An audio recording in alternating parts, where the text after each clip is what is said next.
program is reinstated. Open sesame! Commander Klingon vessel. We are energizing transporter beam. Now. One, engage!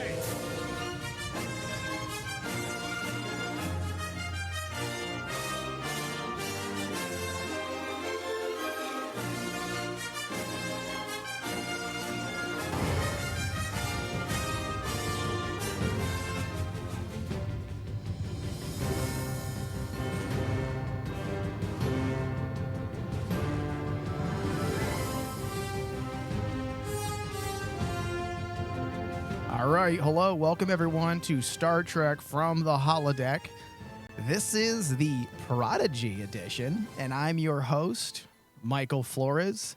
If you are new to our show, we cover a wide variety of Star Trek content, and you can find our podcast wherever you listen to podcasts. Just search Star Trek from the Holodeck. Now, our preferred podcast provider is iTunes, and we need you all to give us a 5-star rating and drop a review. It helps our show grow, and it triggers algorithms that help more eyes see our show. It pops up on people's feeds, so please do so. I may have to put together a contest, because if we can't get our large listener base to simply give us a review or at least drop us a 5-star rating. You know how long it takes to do a 5-star rating? It takes 1 second. 1 second. That's it. If you don't want to leave a review, fine. Give us the rating. I'll take that. But we may put together a contest for that. Maybe some giveaways. So stay tuned. All right. So in the studio today with me is, of course, Ensign David Sabal. Hello. God, dude, I'm so excited for this show. Just absolutely that opening theme. What the hell? Yeah, well, when you bring on a known Star Trek composer to compose your theme, I think we have a win. We have When you bring on the guy that composed the themes for Star Trek, the 2009 reboot, Into Darkness, Star Trek Beyond, guess what? We're probably in good hands. when that opening theme first started, I was like going, am I right? I'm actually watching a Star Trek show that's a cartoon, right? Wow, we get an actual theme, dude. I mean, like, I've gushed about the opening theme of Lower Decks. Lower Decks. Yeah. Compared to Discovery and Picard. Oh, David, do we have a problem when Prodigy and Lower Decks both have better theme songs and intros than Star Trek Discovery and Star Trek Picard? How? Especially Star Trek Picard. Discovery's is okay. Discovery's is okay, Picard is just, I mean, I don't want to start this show up on a bad note, but it's garbage. No. Well, the overall problem with the first two themes, they never truly felt Star Trek-y. They didn't have that vibe. It didn't have the classic vibe. Yeah, it didn't have the all. classic vibe. Lower Decks, that sounds like classic TNG TNG theme. Yeah. This one, I was like going, this is like reminiscent of like 2009, the beginning of the new era or the old era of Star Trek. Feels cinematic. The old cinematic universe. Yeah, which is cool, which is what I see a lot of things popping up on the blogs. A lot of people say, wow, this Star Trek Prodigy is way more cinematic than I had expected. And I would actually agree with that consensus. I did not expect this series to be nearly as cinematic as it was. I mean, needless to say, I was impressed. And we're going to get through all of the details. It wasn't a perfect pilot episode. No, it wasn't. Very rarely do we get a perfect pilot of anything. But if you told me that this was supposed to be a Nickelodeon show, which originally it was, I'm like going, there's a lot of quality here for a Nickelodeon show. Yeah. Where basically, I remember when me and you first heard about Prodigy, we were kind of like glancing at it sideways saying, okay, it's supposed to be a kid's show geared towards kids for Nickelodeon. It was going to be kind of like Star Trek Light. That's what everyone thought. Yeah. And then as we got to this point with the premiere, suddenly we started thinking, well, wait a minute. Suddenly they added to to their big streaming service. Mm-hmm. Suddenly they're doing more press releases. There's more talk about like, hey, we brought these actors back from the classic Star Trek. And then we get to the premiere, dude. You start us off with that theme. And I'm like, this is not supposed to be a kid's show. This is supposed to be an actual legitimate Star Trek show. Well, listen, if their goal, which we know this is what their goal is to bring in a new breed of Star Trek fans, a new generation. Well, if you're going to try to sell them on Star Trek, then this needs to be the epitome of Star Trek. Yeah. You can't. Sure, you can veer and do some original things, which they actually did do in the series, which I do appreciate. But at its core, this needs to represent Star Trek in all facets. Yeah. There's no room for license in the way of just negating typical Star Trek tropes that need to be included. Whereas with this, it's like, listen, we're trying to sell this to kids, and we need to make sure that this is Star Trek. We can't bait and switch them. We can't just say, hey, this is Star Trek, love it, and then they try to move on in an older age and watch Star Trek, and they're like, wait a second, this is nothing like Prodigy. So, that being said, they're definitely working within those Star Trek tropes while also doing their own thing. And we're going to get through all of this in a second. The episode titled that we're going to be discussing is, of course, the pilot episode, Lost and Found Part 1 and 2, written by Kevin and Dan Hagman, directed by Ben Hyben. So the synopsis: a group of lawless teens, oh, that sounds so rebellious, exiled on a mining colony outside Federation space.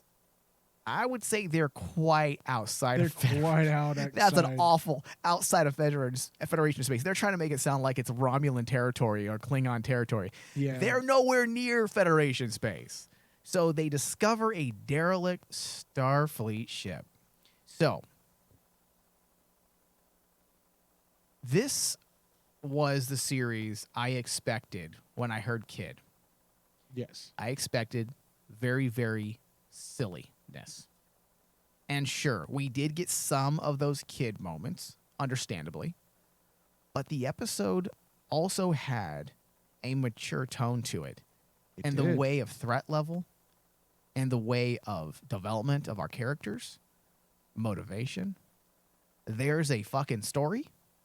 There's an air of mystery that is laid out as the foundation. There's character arcs. A foundation that our story is built on. There are character arcs built, as you said, on top of that foundation. I didn't quite expect an attention to narrative as well. Yeah. I mean, if you were talking about like a kid's show, you wouldn't get any of this type of quality. And like, I was incredibly impressed. There are very few kid shows that are like this. Like this. Yeah. Yes, it was very action heavy with the premiere, but I think that's actually one of its strengths because you have to get your audience engaged and get them engaged fast. Especially, I think, honestly, the cool thing for like Prodigy and Lower Decks, the producers and the writers seem to always approach, this is just from what I've been noticing, especially in interviews, they approach their series with a chip on their shoulder. Like they're told that, oh, you guys are not as good because you guys are cartoons. And then they want to prove themselves. And then suddenly they want to say, oh, okay, fine. Yeah, it's We're the gonna underdog. prove you. It's the underdog mentality. Yeah. And Lower Decks is infamous for it because Mike McMahon just wants to, whip out his big dick on the table and smack Picard. Wants to teabag Michael Chabon in the face. Okay, well, I don't think that's what he wants to do, but that's what I want him to do. Yes, but like with the team of Hagmans, they did a fantastic job. Basically saying everyone thinks we're a good kids show. Oh no, we're going to bring the same energy that we got in the original Star Trek cinematic movies and bring that to this show. And I thought that was really genius because that's one of the strengths of the Abrams cinematic universe was like you had this really high octane action packed feeling with Star Trek, this excitement. Right. And it was very organic feeling. And you get the same feeling in Prodigy because like the amazing thing was we don't have characters to fall back on for nostalgic purposes. You realize that? We didn't even get it until the very end. Yeah. The characters here were all thought out really well. They're all very, charismatic in their own way. Like right out of the first part, I was like, okay, I can feel comfortable watching a series with Dahl as the lead. Yeah, I agree and disagree, and we'll get to that in a second. I feel like the characters were fine for a pilot, although there's a lot of work to do. I feel Absolutely. like I wouldn't say that's a negative, but we'll get to that in a second. There is one element, Dave, that I did not expect, but probably should have expected.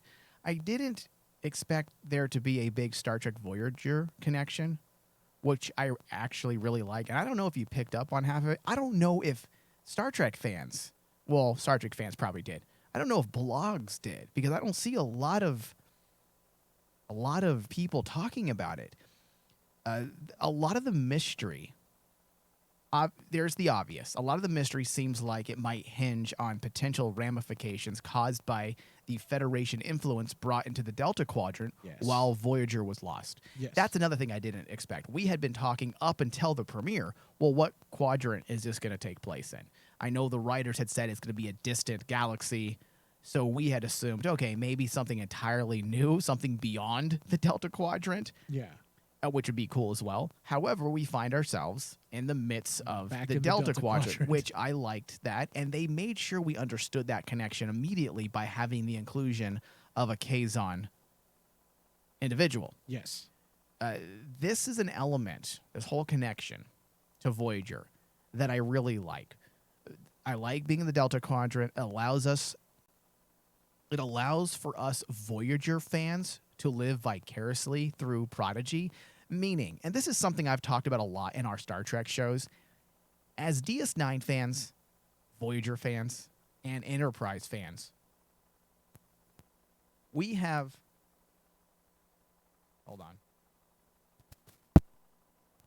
we have come to expect, or at least accept, that we're probably never going to see stories that deal directly with the aftermath of any of our favorite shows. Yes. Because, unfortunately, when you think Star Trek, the mainstream gravitates to the Captain Kirk era, the Spock era, and the Picard era. And the mainstream doesn't even know who Sisko is, for the most part. They don't know who Catherine Janeway is. So we are left, us fans of those shows, are kind of left just hoping that someday we'll get a book or a comic book. But a TV series or a movie, I think most of us have given up on that it's not going to happen, especially since some of those cast members have died. Yes. But with a show like this, it works in a similar fashion as Lower Decks. Through the show, we get a glimpse of things after the series ended. Yes. Lower Decks gives us a glimpse into the TNG era within that quadrant. Yes. What happened after. It's not necessarily deep. It's superficial, but it still gives us a glimpse. Having Janeway a part of the show as a hologram makes even more sense now. I was always excited about having Kate Mulgrew come back to Voyager, to Star Trek in some capacity, but I did question her connection. Okay, well, why Janeway? Of all people, why Janeway? And now we see the connection. We understand it. It makes more sense to have hologram Janeway be a part of the cast because of where the setting takes place, being back in the Delta Quadrant. But it goes much further than that. One reason the setting works so well in the Delta Quadrant is because of the lack of Federation influence in the quadrant, which will be interesting to see the typical Trek utopian ideals paralleled with what feels like a dystopian style villain. Well, you know what's amazing about this idea of the USS Protostar being lost in the Delta Quadrant with hologram Janeway? It carries on the idea that they tried to push as part of its narrative toward the end of Voyager, that Janeway was so transfixed on just saving her family, the crew, That was her main goal. She didn't care about anybody else. She wasn't paying attention to like the effect of their travels through the quadrants. Like there was damage that was done because the Voyager was trying to get home. Well, look at the fact that they could have destroyed. It's not necessarily the Janeway we got, but it was the older Janeway that almost just she ran the risk. She was very unethical. And I feel unethical. like it worked because that Janeway was going to be erased anyways by Janeway being forced to do what old Janeway wanted her to do. I mean, yeah, you are right. There are ramifications. Now, I feel like Janeway did her best to uphold Star Trek, or I should say Federation ideals. There were moments that she was challenged, and she had to come face to face with her Federation and Starfleet ideology and use it as a way to explain or justify actions in a quadrant so far away. What do I do? Do I break the rules? In fact, that's why there was an episode, I forgot the name of it, where they were introduced, we as an audience were introduced to a new Federation crew that was also brought over by the caretaker. Yes. And you saw the contrast. They paralleled the two ships, and you saw how one threw away the book completely. The captain threw away the book and said, fuck it. We're all alone. Why are we going to follow Federation ideology when we're all by ourselves out here and no one else gives a shit? We're going to die. So what did he do? He threw away everything he believed in to survive, and in the end, it killed him. It killed him. Whereas Janeway upheld as much as humanly possible. She upheld her belief structure. Yeah, because even to the end. Sure, there's aftermath, and there's some decisions where you probably question. All of our captains, our characters wouldn't be interesting if they didn't do questionable things at some point. Picard made questionable decisions in First Contact. Sisko made questionable decisions during the tail end of Deep Space Nine that haunted him, that really galvanized his character as important in the world of Star Trek. We had same thing with Janeway and Voyager. It's 7 to 9. It's always been a thing. It's always been a thing. And like the amazing thing is like everyone's talking about the mystery. Why is the USS Protostar here? Why was it sent? Why was it lost in the Delta Quadrant?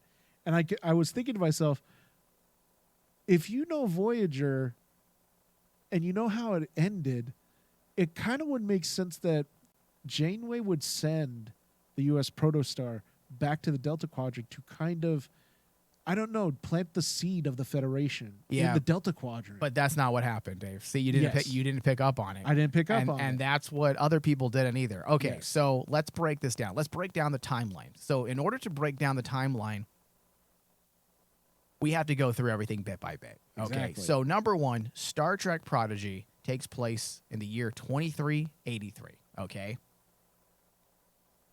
Star Trek Voyager takes place and ends around 2374, I want to say.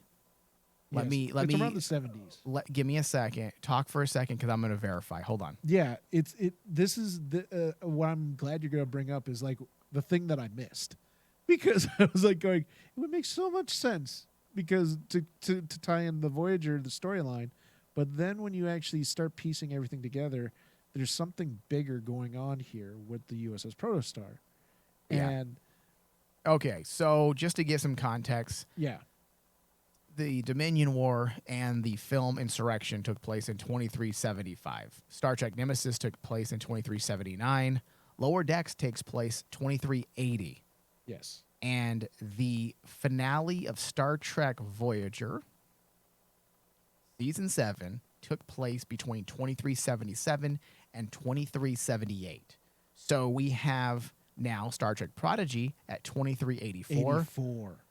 Or 2383. Okay. So that's 5-6 years after Voyager. Now, in order to completely understand what's happening and where this mystery lies, and I could be completely wrong, I could be deducing my knowledge from infactual information, or I could be interpreting it wrong, I should say.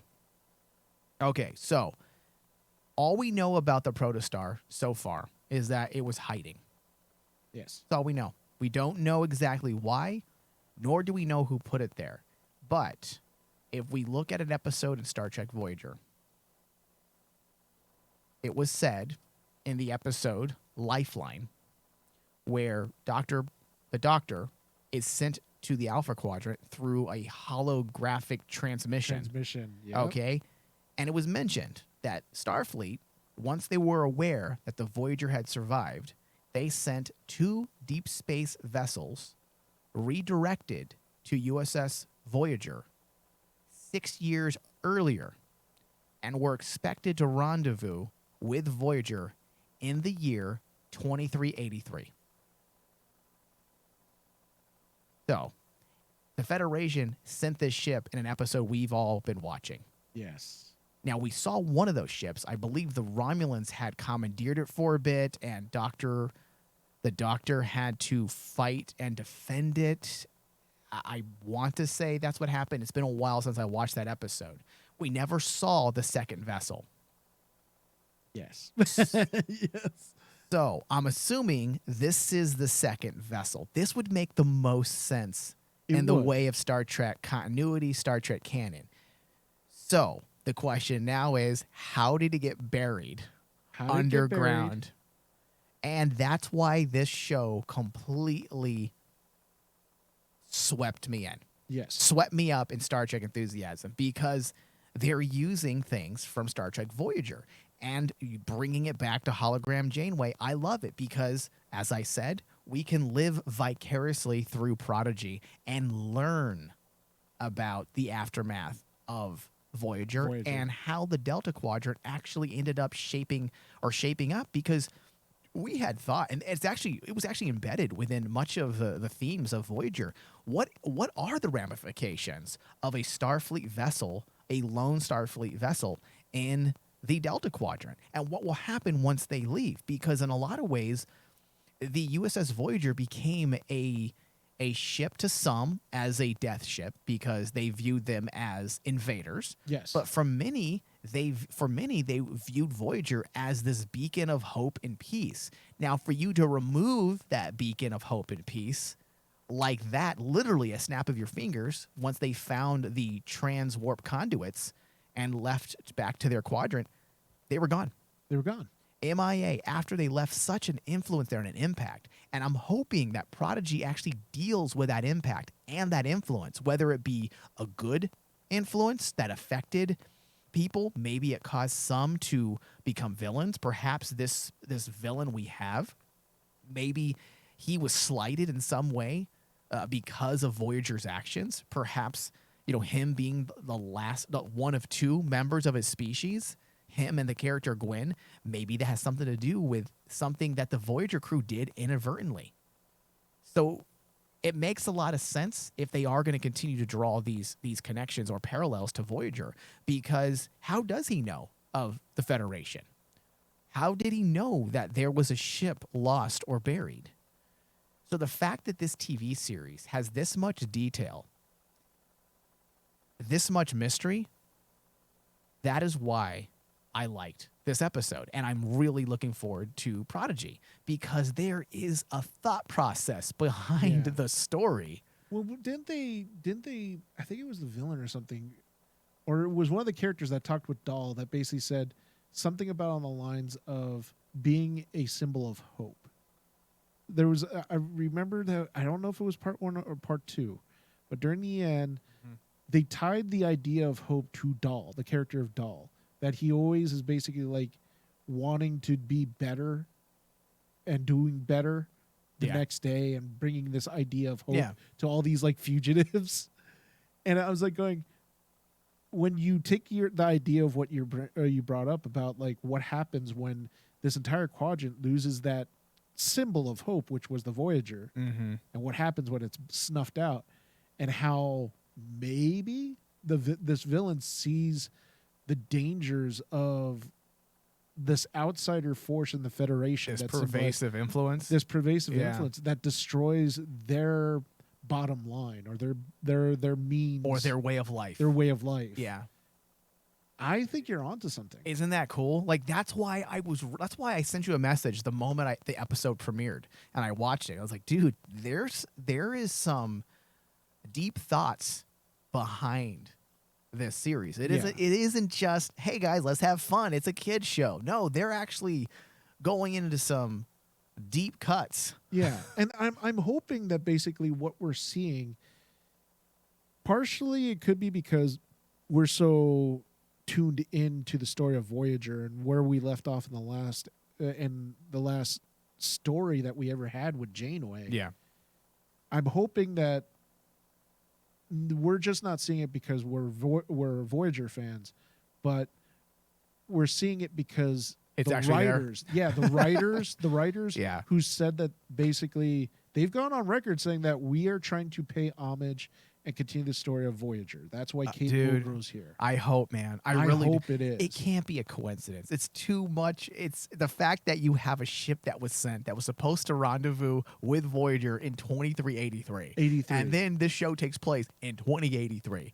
It's too much of a coincidence. Yes. And that's why I was smacking myself when I realized I didn't notice it till now because I was so tuned in to I just finished my Voyager The rewatch, simple- so that's why I was able to figure it out. I was looking at the simple idea right here because I'm going into this thinking it's a kids show. There can't be any deep cuts. Nope. There's coming deep in. cuts, David. But there's deep cuts coming, and the biggest one that I had when you brought up that notion of basically this is the second ship, this is the second lost ship, and I'm like going, well, wait a minute, how did within that time they develop a hologram of Janeway? But then you basically throw in the fact that, well, wait a minute, the holograms themselves can travel, transwarp That's right. instantly. That's right. So that Maybe Janeway, they uploaded the program. They uploaded the program, and it's just waiting to be activated. And why would that type of hologram, one that we've never seen before, which is a training program? Yes, of course, it fits into the show and these kids that don't know anything about Star Trek. It's an interesting concept that works, dual purpose. It's dual serving. But hey, listen, there's got to be some logic behind it too. Why a training program? And who was this training program? I apologize. I'm having technical difficulties, you YouTube viewers. But yeah, so why was this type of program uploaded to the ship?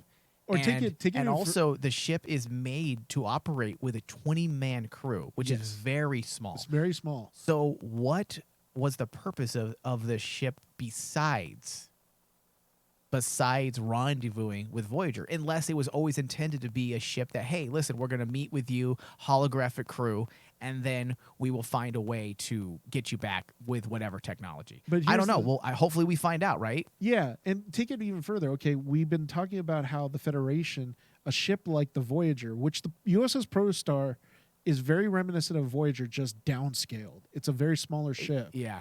But like Intrepid class, right? It's what Voyager Voyager it's an Intrepid class. And then, but if you think about it, let's even take it further. They're in the Delta Quadrant. We know that races in the Delta Quadrant know Janeway because she's been all over that quadrant. Yeah. She's made friends and she's made enemies. Yep. So to have a hologram pop up that basically, hey, look, it's Captain Janeway from Voyager. It would almost be it's almost like someone new. They're going to be in the Delta Quadrant. Let's give them a figurehead that they would understand and they know. Yeah, there's so many crossover type of elements they can do now. In fact, now that we're in a Delta Quadrant, I'm going to be a Star Trek fan baby for a second and throw away all academic merits, okay? We have to see Neelix. Neelix was left in the Delta Quadrant. Yeah, he stayed behind. I mean, come on. We have to see Neelix if we're in the Delta Quadrant. Well, dude, it makes me wonder because we know in news, we know Chakotay, the actor that was brought on who plays Chakotay, is going to make an appearance. And I'm hoping that was for the purpose of, PR and excitement, and they're leaving the rest of the crossover characters or guest spots. I'm hoping they keep it a secret until the day of. But it makes me wonder, though, at the end of Voyager, we all know the fates of Janeway. We know the fate of 709. To some degree, everybody else, B'Elanna and all of them, we all know where they went. The one character that I've always wondered, where did he go? Was Chakotay. Like, You never see anything. He went back to a Kuchamoya land. Kuchamoya. Fucking hated that. And yeah, see, we don't like that, Mike. So let's change it. Let's say this is just tinfoil hat moment. If they were to actually say Chakotay went back to the Delta Quadrant, Yeah, I think that'd be cool. Yeah, because Chakotay was more comfortable in the Delta Quadrant. Quite honestly, I mean, if you think about it, when he was in Federation space, it seems like he found his true purpose. He found his purpose in the Delta Quadrant. Yeah. When he was in Federation space, he's part of the Maquis. Yeah, he was. And he was a fugitive. And he found his true love. He found his true love. Yeah, How can you not? All right, so let's talk about the characters. As you were getting into a little while ago, they're interesting enough. I'm not against them. They really didn't give us much in the way of development, in my opinion. No. It feels like the character with the most development, and she was the most interesting, was actually Gwen. Gwen, yeah. I believe she was the other, number one of two members of her species that's left. Yes. Yeah. Dal has potential.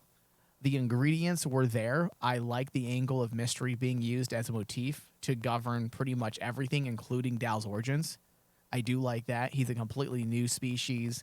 Even people in the Delta Quadrant don't know what he is. And since they made that an actual point to make in the episode, I have to think that his species is going to have some big relevance to the actual series in itself.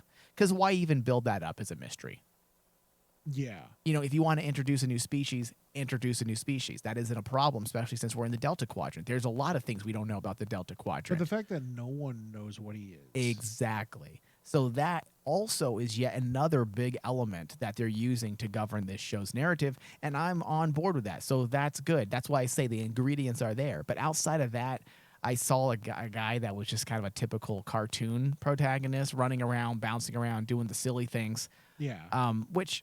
Listen, I get it. It is a kid show, and that's what kids like to see from their lead. Someone who's funny, someone who's a bit of a rogue, someone who does silly, crazy things. So I understand why they did it. Yeah, but at least there's no screaming and there's no falling. No one knows what you mean, David. No exactly. That's a little and inside I'm glad joke. they don't. And yeah, but even with Dahl, I like the fact that they didn't go too kiddie with him. No. They did what they had to do. They did what they had to do, and because they did that, he's more relatable to a mature audience. I would agree, and I would say 70% of the show is actually grounded in more mature tones. Oh yeah, I was really surprised with a lot of the mature tones, especially with the villains. Yep. I wasn't expecting really big things about villains. I wasn't expecting, us to kind of... I honestly think we met our villain for the entire season, which is the guy that's chasing them down for the protostar. But I was just expecting something almost more comedic with a villain, especially for a kid's show. Well, the voice for the character is John Noble. And if people don't know who he is, the guy is fucking awesome. Oh, he's phenomenal. He is such a good actor. Yeah. So to have him voice a villain is perfect because he has the best villainous voice. I'm actually very happy overall with everything. Now, the pilot overall was served its purpose. Yeah. It got the show going, functionally speaking. The writers included everything that needs to be included in a pilot. You had myth arc, mystery, setting, and the why. What are the characters fighting for? We got all of that. They want freedom. They want, to break the chains of, tyranny, essentially. Yeah. So it was there. Everything that needed to be involved in a pilot was there. The animation was stunning. Seeing the protostar flying through the prison colony and breaking free into space, it was a thing of Trek dreams. I mean, I was so giddy when they started firing phasers. I'm like, oh, I fucking love this. This is so good. The action was concise and motivational, meaning it was motivated. It wasn't just, hey, guys, let's have some silly action. There was reasons behind the action. It served to create suspense and raise the stakes. I hope not every episode is this action-oriented, which I'm not sure they can do, because this is a kid's show, you got to have those action sequences in order to keep their attention. You gotta have flashy lights. Because I will say the pilot felt more like a space opera opposed to a classic Star Trek episode. And Star Trek is not a space opera. It is Yeah. not Star Wars. And there were moments that felt a little like Star Wars. With a show like this being for kids, that is an aspect that's going to be really hard to avoid. Yeah. That's why Star Wars works so well with young kids, because it's swashbuckling, it's fun, excitement. Star Trek is more serious. So we'll see what they do. We'll see what they do. So far, it seems like they're skirting that line Yeah. in the pilot. Because the pilot, to me, in the beginning of the show, I mentioned about the music, how it reminded me of like the cinematic universe. Mhm. The vibe I get from this one, yes, it's very action oriented, but the action kind of reminds me of the J.J. Abrams films, you know, especially Star Trek Beyond. While those action scenes, while it was really action heavy, and a lot of people say that it was way too much action. The strength of those ones was the ability to bring in a new audience and basically say, hey, here's this high octane action story that we're going to do based in the Star Trek universe. Yeah. That's the vibe I got in this one, is kind of like, okay, the pilot, it's not perfect. It's very action heavy. But if you were to actually look at this and say, do you get the same vibes that you get when you watch the 2009 reboot? The Star Trek film, and I almost got that vibe, where it's like, yeah, it's very action heavy. You have those really quick, you know, character moments that aren't too deep, but you just have like this sliver of hope that basically there's going to get to deep cuts.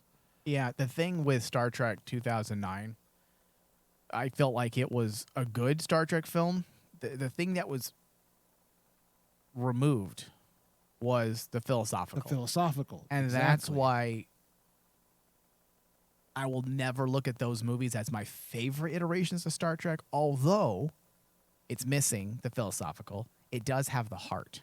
Yes. The first movie has the heart of Star Trek. So does the third one, Star Trek Beyond. Into Darkness was a big, you know, what the fuck? I don't know what they were trying to do. But the 2 out of 3 of those films had the heart of Star Trek. It was missing the philosophical, but it still felt like Star Trek. And I think that's that is how I view Prodigy. It has the heart, and I don't know. Does it it though have the heart? Did we really get any Star Trek moments?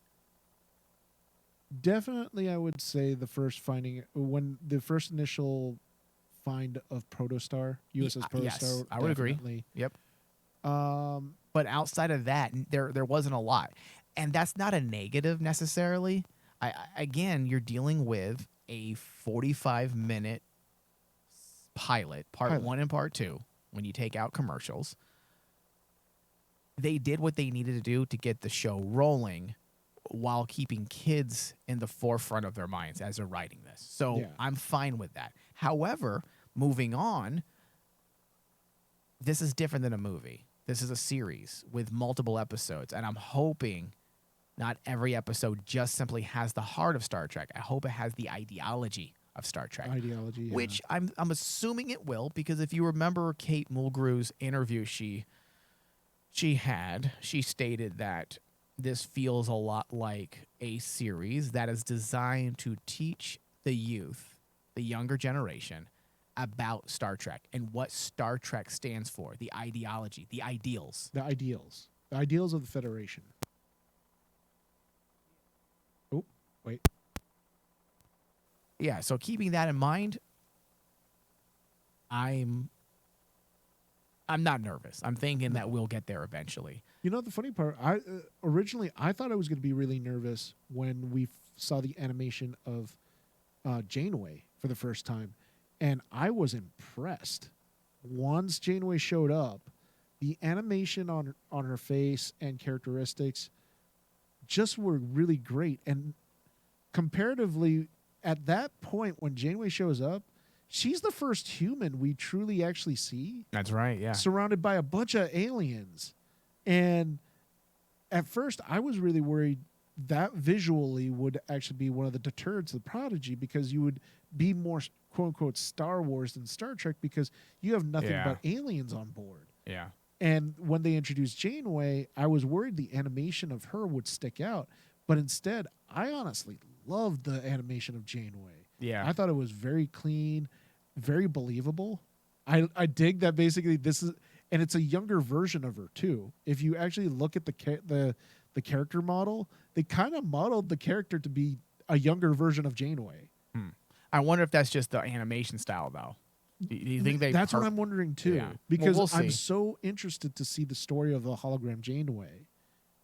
That's a question I had for you. Do you think we are going to get an actual story arc for her, or do you see hologram Janeway simply being a plot device? Like a plot device in what way, though? Like in this episode. Hi, guys. I'm here to help you fly the ship. Like that? No. I honestly think if... Do you think she's going to be more relevant? I think she's going to be more relevant, especially, hopefully, just like what you said with what Kate Mulgrew said, where it's like the focus of this series is to kind of teach people about the fundamentals and the ideals of the Federation. Yeah.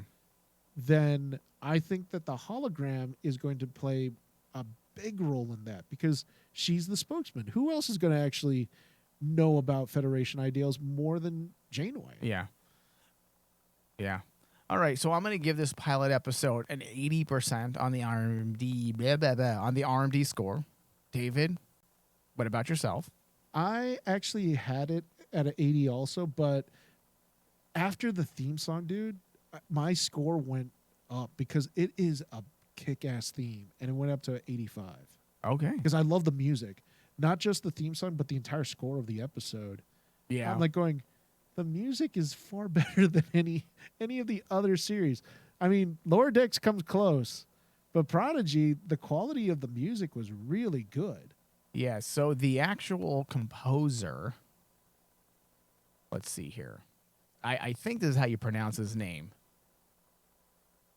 Michael Giacchino. He is the big swinging deck Yes. composer. He does a lot of things within the world of film. But the composer that does everything, here, let me find it. I want to make sure I have all my facts here. I apologize. The actual composer, okay, so the opening for Prodigy features a theme scored by Academy Award winner Michael Giacchino, who also scored 2009 Star Trek, 2013's Star Trek Into Darkness, and 2016 Star Trek Beyond, which I love all three of their soundtracks. Yes. The other composer I want to see is Nami Malumad. They are the individual that does the score throughout, which was also very well done. So overall, we have a very strong composing team, but I am happy they got Michael Giacchino to do this. I mean, imagine that. The dude comes in and composes a theme song for a Nickelodeon animation. Exactly. He came in and didn't do it for Discovery. Nope. He Yeah. didn't do it for Picard. Well, again, it goes back to what you said, and I agree with this. You said that there's a bit of a I want to prove myself mentality when it comes to, the Lower Decks writers, and now hopefully we're going to have the same thing with Prodigy. A lot of people are probably looking at them like, whatever, shrugging, it's a cartoon, fuck them. We're focused on Picard and live action. So then these writers are like, oh, fuck you guys. We're going to fucking show you up. I mean, we're going to bring on fucking Michael Giacchino. I'm going to work for free for 5 episodes so I can afford him. I mean, that's probably what the showrunner did. He thought, you know what? I'm going to give up 50% of my paycheck so I can have Michael Giacchino. And I'm like going, when Picard season 2 comes out, dude, Oh, come on. Why do you have to bring it up? If the premiere of Picard season 2, I kid you not, I'm going to compare it to the premiere of this. I just let it go. No, I don't want to. I want to move on.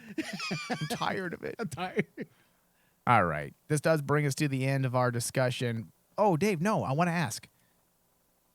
What would you like to see happen with this show? Now that we know what the show's about for the most part. We understand the foundation, right? Yeah. Okay. So that being said, we know characters, we know setting. What are things you would like to see? Just give me one or two One or two? and keep it brief. Well, number one, I want to see Voyager characters show up for the Delta Quadrant. Just like you said. Do you say Delta Quadrant?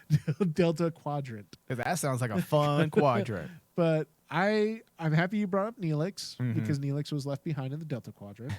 And I'm pretty excited to What see about Cass? Would you like to see Cass? She comes and tries to destroy the protostar. I'm Oh so my- angry. I'm so angry at you still. Why are you angry? It makes no sense. We liked you. We treated you fairly. Why do you have to hate us all the time? You bipolar alien. That was the thing. I hope that Kes.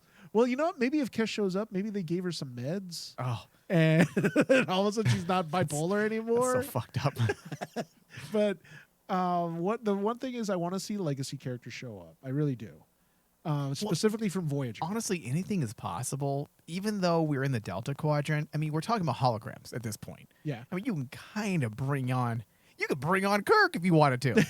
When you think about it, as a guest appearance, I don't know if I want to see that because I like to be objective and do this. Does the show really need it, or would it just be simply fan service? I'm not a fan of fan service. I'm a fan of well thought out reasons behind why you do things. Yeah. So if you do, going with what you said, Dave, if we do get some of those legacy characters, right? Yeah. Then there needs to be a reason why. Yes. And here's the thing. Proper motivation. I don't want fan service. I want proper motivation. Out of all the legacy characters, we mentioned Neelix, we mentioned Chakotay. My number one that I have to see again is Richard Picardo's Doctor, because I think that's the most likely. that's the most likely. He would be. It's the easiest one to summon because holograms can travel transwarp. Well, we think. I think there was I don't remember why, but there was a reason why they were located next to a satellite. I want to say that that they could transmit the data of the Doctor's holographic matrix to the Alpha Quadrant. To the Alpha Quadrant. But I believe that network is still there. And I'm sorry, the Doctor himself is perfect for a series like this. Oh. Yeah. You imagine his terrible bedside manner. Exactly. Trying to teach these people. I miss that bedside man. In fact, honestly, Dave, if we didn't get Janeway as the hologram, he would have been the second choice for me. Oh, but he wouldn't put up with any of these kids. No, that's why it would have worked so well. Yeah. All right. So my things I would like to see is pretty much the same as yours. So we'll keep it simple. This does bring us to the end of our discussion. I do want to thank our listeners. I appreciate it. If you are a YouTube viewer, which we don't have a lot of those, surprisingly, our show actually, by the way, is now charting across the U.S. as well as the UK and Japan. It took a while for us to actually chart, meaning we're in the top 50 top 50 television podcasts, which is pretty nice. Oh, yeah. So we're doing great with the downloads. The YouTube, we suck. We have like 20 views. So if you are Because no one finding wants us to on say there, anything. just give us some comments, give us a thumbs up on YouTube, subscribe to our channel if you find us. I know we're in a weird area. It's kind of hard for our show to grow sometimes because we're in the middle, just like we are with everything. If people listen to our shows, politics, we're in the middle. Everything, we're in the middle because we try to be objective. And because of that, it's hard for us to find a concrete Star Trek fan base to listen to our show because the fan base is split. You have people who loathe the Kurtzman era, and you have people that don't really care about the Roddenberry era, but they like the Kurtzman era. So when they listen to our show, we're a fan of both, and we're bridging the two. And that's why it's so hard for us to grow at times because we're split. People like, I don't want to hear them talk about Picard or Discovery. This is all bullshit. So we're in a weird area to begin with. So we have grown slower than other podcasts. However, we have found our groove over the last, I'd say, 16, 17 months, which is nice. Oh, yeah.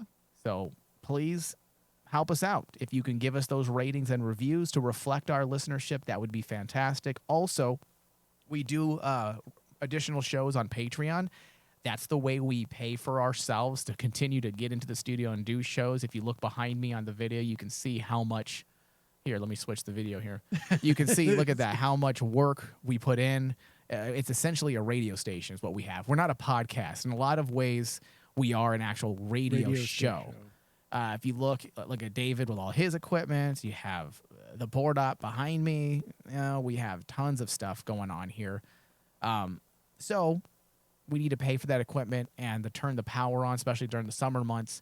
If you guys go to our Patreon page, it does help us. Patreon.com/RaymanDigital. And if you pledge $5 or more a month, you gain access to our behind-the-scenes tier where we do Star Trek pre-shows. We get into Star Trek news discussions, anything that we can't fit into our regular shows. And then, of course, we have actual full podcast on that $5 tier as well, where we get into comic book reviews that are related to Star Trek, book reviews, Star Trek topics about the Maquis, Q, the Borg. We do a lot. So we're not just expecting you to pay and that's it. We give you this show and we give you additional shows. So head over to patreon.com/RaymanDigital and help keep us alive. Thank you, David. Thank you. Live long and prosper.